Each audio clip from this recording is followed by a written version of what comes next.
Hello mga kadresya! Yan nga pala yung mga lobong ginamit namin sa birthday ni Kisha. At sayang naman ang mga ito kung papuputukin lang namin. Kaya naisipan naming tanggalin na lang yung mga hangin nito sa loob. At gagamit kami ng tinidor sa pagtanggal ng mga buhol nito. Madali lang naman. Isuksok mo lang ang tinidor doon sa pinakabuhol tapos silahin mo at ishoot mo pabalik sa butas ang lobo. Hayan! Lumabas na ang hangin. Basta tandaan, isang pantusok lang ang gagamitin mo sa tinidor. Tapos ay dahan-dahan mo itong itusok, hilahin para makita ang butas at ishoot pabalik ang dulo ng lobo.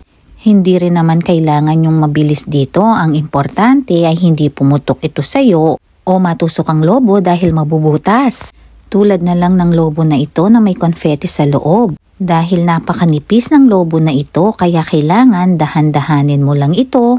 Sayang naman kasi kung papuputukin mo lang ang lobo na ito. Napakalaking tulong talaga ang paggamit ng tinidor dahil hindi masasaktan ng iyong kamay sa pag-aalis ng buhol ng lobo.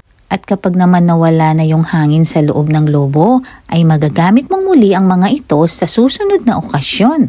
O diba, hindi mo na kailangan bumili, wais?